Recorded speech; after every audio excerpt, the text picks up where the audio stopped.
The Laughingstock. The UES Resilience drifted toward Orbital Station Prime like a scared veteran limping home from war. Captain Elena Vasquez stood on the bridge, watching through the viewport as the massive space station grew larger. The structure was a marvel of alien engineering, with crystalline spires that caught starlight and transformed it into rainbow patterns. Ships from across the galaxy surrounded the station, each one a testament to advanced alien technology. The Corveni battle cruisers gleamed like polished obsidian, their hulls covered in energy shields that rippled like water. Etherian vessels floated nearby, appearing to be made of pure light wrapped in geometric force fields. The insectoid Zephyrian high ships moved in perfect formation, their biomechanical surfaces pulsing with organic rhythms. Even the smaller patrol craft from minor species looked sleek and modern compared to the human vessel.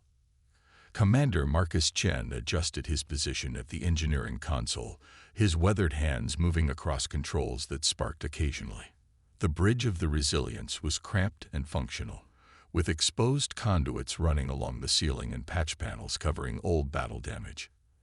Everything had a worn, lived-in quality that spoke of countless missions and hard-fought victories.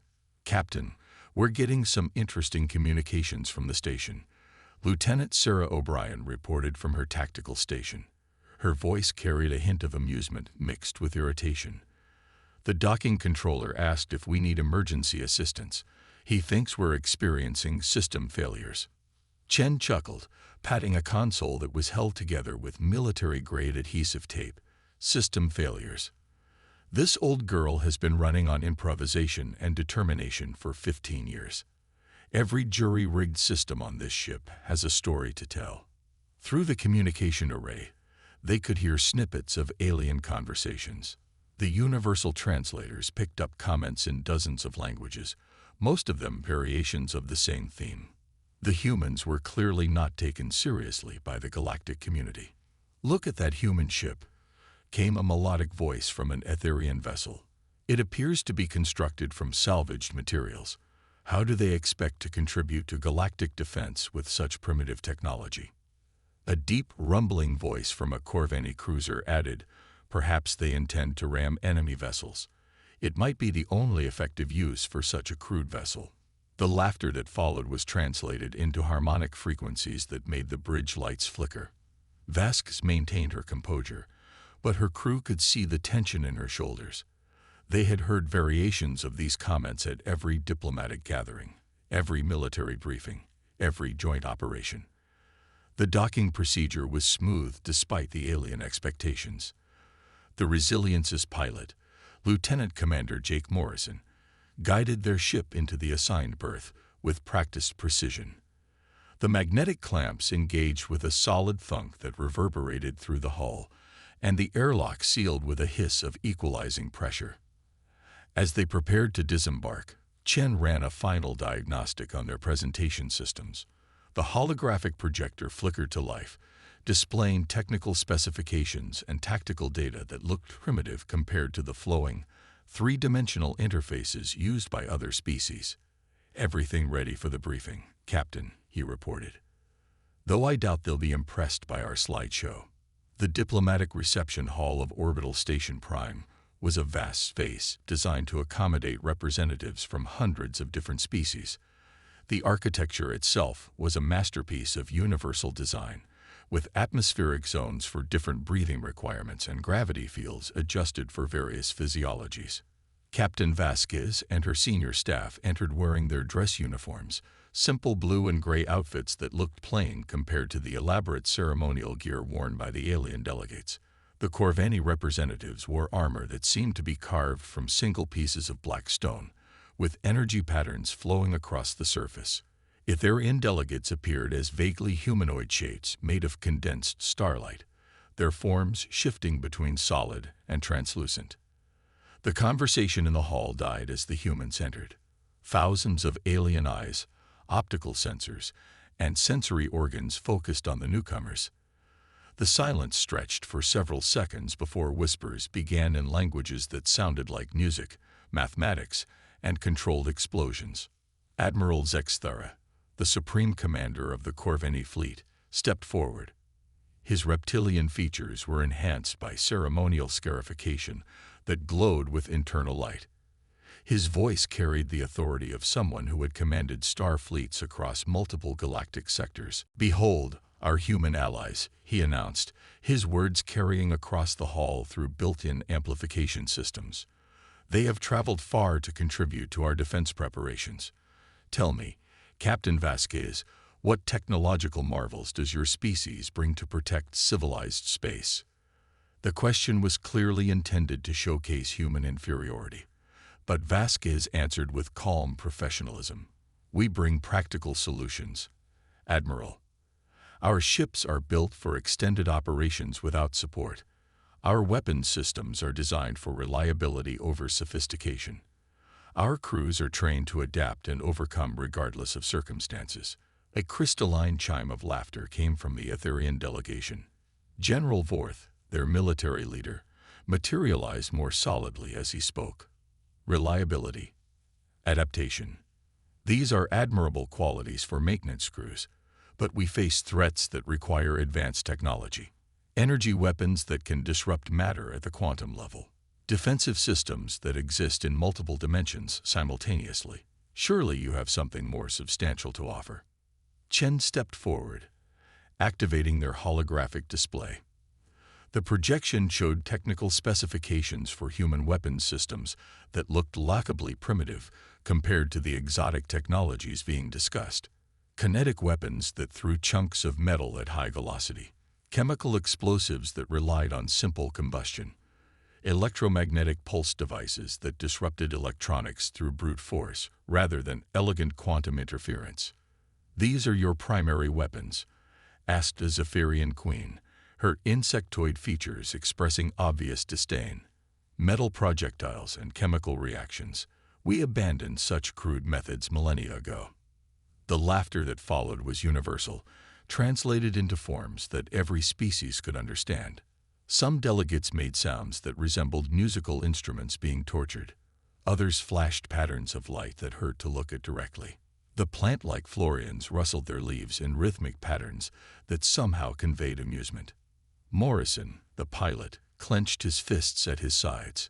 O'Brien's jaw tightened as she fought to maintain military bearing. Chen stared at his boots, his face flushing red with embarrassment. But Vasquez remained calm, her expression never changing. "We understand that our methods may seem outdated," she said quietly, "but they have served us well in the conflicts we have faced." "Conflicts?" Admiral Zexthara's voice dripped with condescension. "What conflicts could your species have possibly faced that would prepare you for galactic-scale warfare? Border disputes with neighboring primitives, resource conflicts on your single world." The mockery continued for several more minutes before the first emergency alarm began to sound. It started as a low whistle that built into a shrieking wail that cut through all conversation. Every delegate in the hall received simultaneous alerts on their personal communication devices. The massive display screens around the hall switched to emergency broadcasts. The station's AI spoke in multiple languages simultaneously, creating a cacophony of warnings that somehow harmonized into a single message of doom. Long-range sensors detecting massive energy signatures approaching from the void sector. Unknown fleet composition. Estimated size exceeds all known parameters. Classification. Extreme threat level. The hall fell silent as tactical displays updated with incoming data. Ship after ship appeared on the screens, each one larger than the biggest vessels in the assembled fleet. The hull configurations were unlike anything in galactic databases, with organic curves that seemed to pulse with internal life.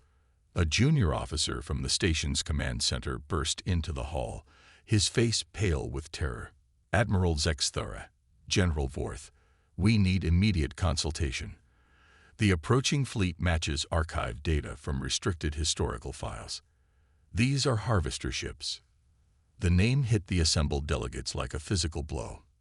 The harvesters were legends, nightmares from the early days of galactic civilization. Machine intelligences that consumed entire star systems, converting matter and energy into more ships for their endless fleet. They had vanished from known space thousands of years ago. leaving behind only dead worlds and scattered records. "Impossible," whispered General Vorth, his light form flickering with fear. "The harvesters were driven into dark space by the combined fleets of our ancestors. They could not have survived so long without resources." But the sensor data was undeniable. The approaching fleet was massive beyond comprehension, with ships that measured in kilometers rather than meters. Strange energy readings indicated technology that operated on principles unknown to galactic science. Admiral Zexthera recovered his composure first, his military training overriding his shock. "Alert all fleet commanders. Form battle groups immediately. We have the largest assembled fleet in galactic history right here. 2,000 ships from 30 different species. Whatever these harvesters have become, they face the combined might of civilized space." The diplomatic hall transformed into a command center as alien officers activated their battle protocols. Holographic displays materialized, showing fleet positions and tactical formations. The response was impressive and swift, demonstrating the coordination that had made the Galactic Alliance possible. The Corvani heavy cruisers moved into position first, their dark hulls bristling with energy weapons. Etherian lightships formed defensive screens, their translucent forms creating interference patterns that could deflect most known weapons. Zephyrian bioships arranged themselves in organic formations that pulsed with collective intelligence. Captain Vasquez watched the tactical display with professional interest. The alien formations were beautiful and sophisticated, representing millions of years of military evolution. But she also noticed gaps in their thinking, assumptions based on fighting enemies that used similar technology. "Admiral," she said quietly, "request permission for the UES Resilience to join the battle line." The request caused another ripple of laughter, though more nervous than before. Admiral Zexthera looked at her with something between pity and amusement. "Captain, we appreciate human courage, but this is a battle for survival. Your ship would be destroyed in the first exchange. Stay in the rear with the supply vessels. Monitor communications while real warriors engage the enemy." Vasquez nodded with the same calm expression she had maintained throughout the day. "As you wish, Admiral. We will observe and relay communications as needed." As the alien fleet moved into battle formation, the crew of the Resilience returned to their ship. The docking bay was chaos as civilian vessels fled the station and military craft prepared for battle. But walking through the corridors of their ship, they felt the familiar comfort of home. The bridge came alive as they took their positions. Shen began running diagnostics on systems that looked primitive, but had been refined through years of actual combat. O'Brien activated weapons systems that were older than some civilizations, but had never failed when needed. Morrison began calculating flight paths using navigation computers that processed information in ways that alien technology couldn't intercept or hack. "Contact in 30 minutes, O'Brien reported. "The Harvester fleet is maintaining formation. No communication attempts, no response to hails. Alien fleet reports ready for engagement," Chen added. "They're confident their energy weapons will overwhelm any defenses." Captain Vasquez settled into her command chair, a piece of furniture that had been repaired so many times it was more patched than original material. Around her, the bridge hummed with quiet efficiency. Every system was checked and ready. Every crew member focused on their duties. "All stations report ready, Captain," Morrison announced.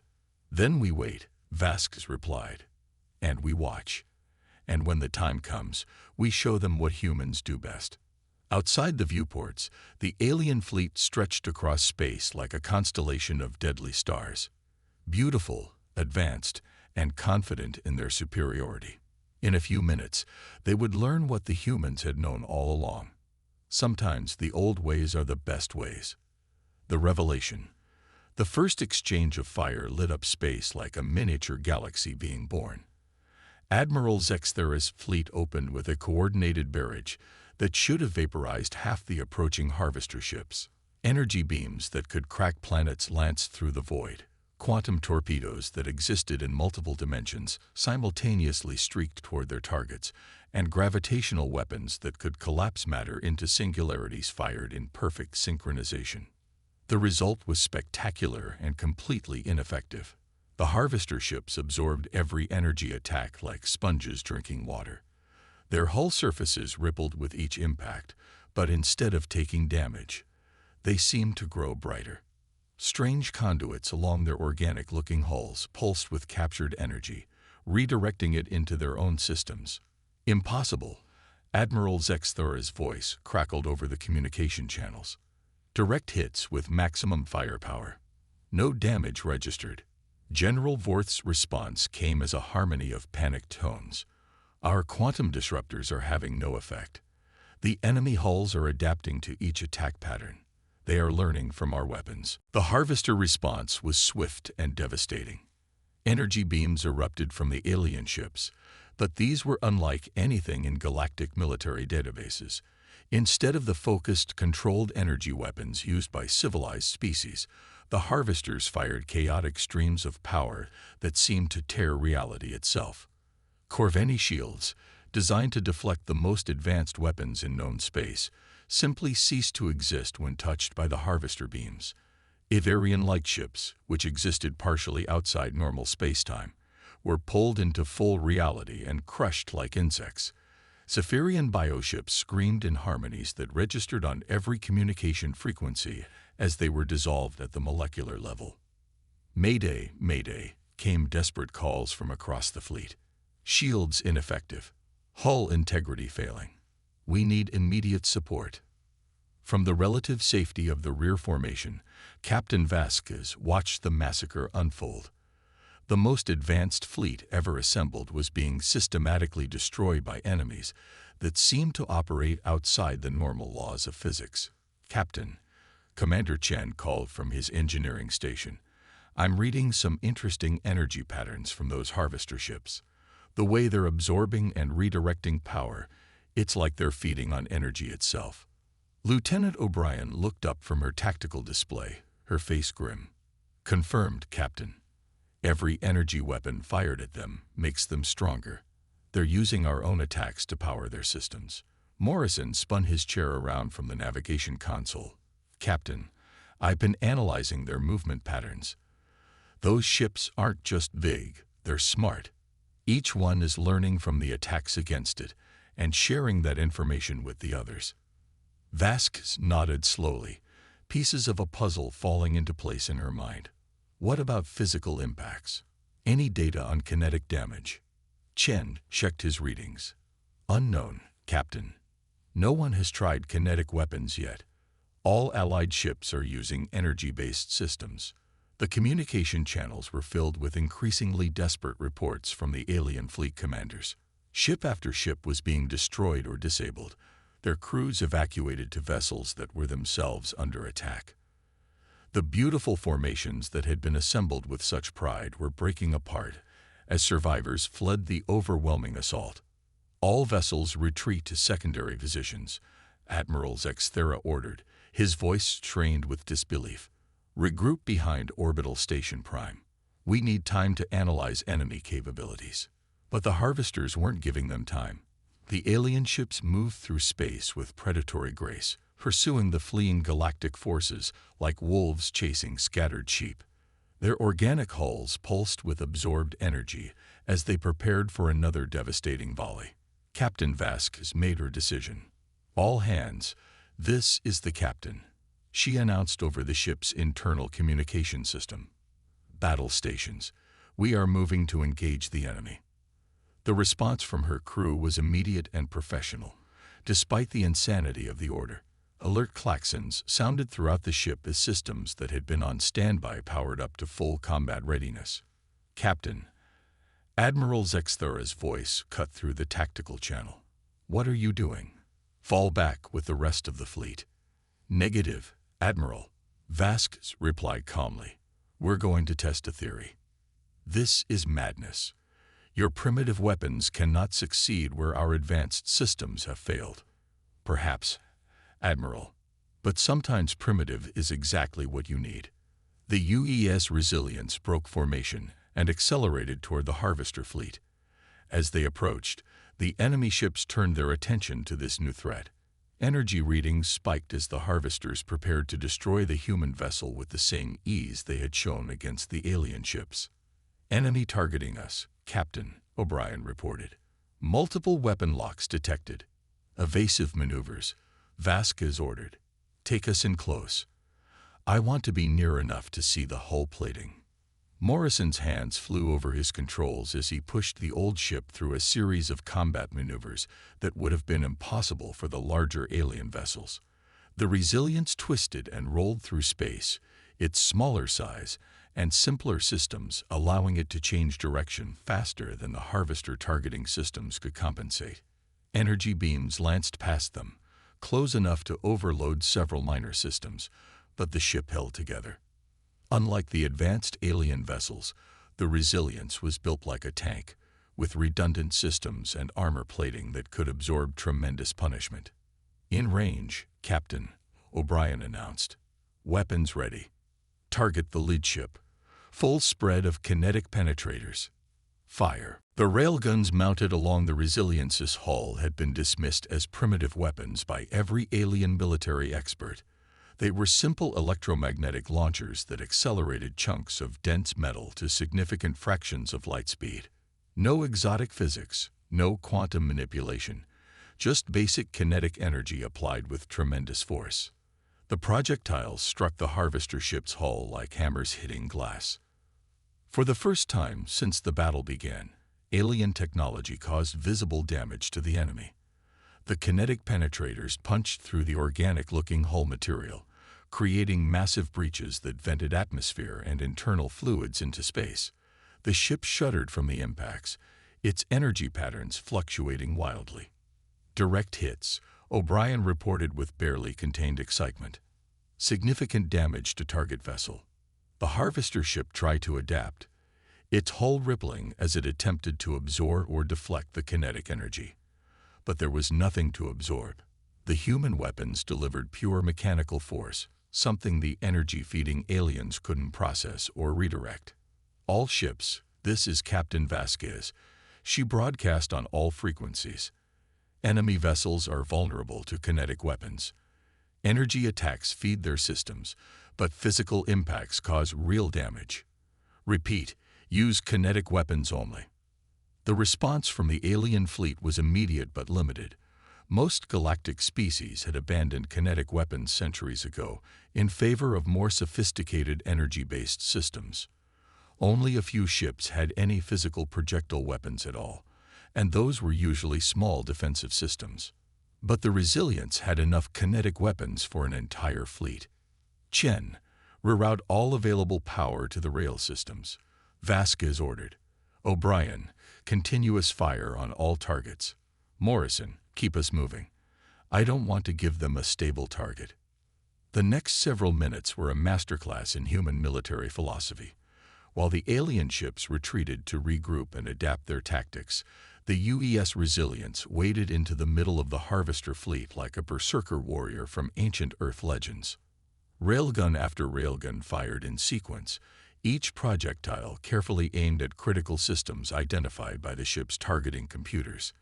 The computers themselves were analog systems that couldn't be hacked or disrupted by the Harvester technology, giving the humans a crucial advantage in the targeting process. One by one, Harvester ships began to suffer critical damage. Their hulls, evolved to absorb and redirect energy, crumpled under the relentless kinetic bombardment. Internal systems that had operated for millennia began to fail as physical shock waves propagated through their structures. "Multiple enemy vessels showing system failures," O'Brien reported. "They're trying to retreat, but their propulsion systems are damaged." The tide of battle was turning, but the Resilience couldn't handle an entire fleet alone. Captain Vasquez opened a channel to the surviving alien commanders. "Admiral Zexthura, General Vorth, this is Captain Vasquez. We've proven that kinetic weapons are effective, but we need support. Can your ships modify their systems for physical projectile delivery?" There was a long pause before Admiral Zexthura responded. "Captain, most of our ships carry emergency supplies including metal ingots for repairs. We could potentially use our tractor beam systems to accelerate them toward enemy targets. Do it, Vasquez ordered. General Vorth, can your lightships create solid projectiles? We can condense energy into matter temporarily, the Etherian commander replied. It would be crude by our standards, but effective for your purposes. The alien fleet began to adapt with impressive speed. Corveni ships used their tractor beams to hurl chunks of metal at velocities that turned maintenance supplies into devastating weapons. Etherian vessels condensed pure energy into temporary matter, creating projectiles that existed just long enough to cause massive damage. Even the Zephyrian bioships began ejecting hardened bone-like structures that they accelerated using organic catapult systems. But it was the human tactics that made the difference. While the alien ships struggled to adapt their sophisticated technology to primitive warfare, the crew of the Resilience demonstrated the advantages of systems designed for flexibility and adaptation. Commander Chen rerouted power systems on the fly, using analog controls that responded instantly to changing conditions. Lieutenant O'Brien calculated firing solutions using mechanical computers that couldn't be jammed or hacked. Morrison piloted the ship using instincts honed by years of experience rather than automated systems that could be confused or missiled. The Harvester fleet, which had seemed invincible against advanced alien technology, found itself overwhelmed by the relentless barrage of physical projectiles. Their adaptive systems, evolved to counter energy weapons, had no defense against simple kinetic force applied with human ingenuity. One by one, the massive alien ships began to break apart under the assault. Some attempted to flee, but the combined fleet pursued them with newly configured weapons. Others tried to adapt their hulls to resist kinetic impacts, but this made them vulnerable to the energy weapons that had been ineffective before. The final Harvester ship was destroyed by a coordinated strike from the entire fleet. Human railguns opened breaches in its hull, Corveni tractor beams hurled massive debris through the openings, and Etherian energy weapons finished the job by destabilizing the ship's power core. As the debris field spread across space, the surviving ships of the galactic fleet regrouped around Orbital Station Prime. The mood was very different from the confident superiority that had characterized the earlier gathering. Admiral Zexthera was the first to break the silence. Captain Vasquez, I owe you and your crew an apology. We underestimated not just your capabilities, but your understanding of warfare itself. General Vorth's response came as a harmony of respectful tones. Your weapons may appear primitive, but they were precisely what we needed to defeat an enemy that had adapted to counter our most advanced systems. Captain Vasquez accepted the praise with the same calm professionalism she had shown throughout the crisis. Admiral, General, we all fought well today. The enemy was defeated by cooperation and adaptation, not by any single ship or weapon system. But everyone present understood the truth. The most advanced fleet in galactic history had been saved by the ship they had mocked as primitive junk. The humans, dismissed as backwards and unsophisticated, had demonstrated tactical thinking that surpassed species with millions of years of military experience. As the fleet began damage assessment and rescue operations, word of the battle spread throughout galactic space. The story of the human ship that single-handedly turned the tide against an impossible enemy became legend within hours. The UES Resilience, scared and patched and held together with determination, had earned its place among the great warships of galactic history, and humanity had earned something far more valuable than respect. They had earned recognition as the species you wanted on your side when the impossible became inevitable and adaptation meant the difference between survival and extinction.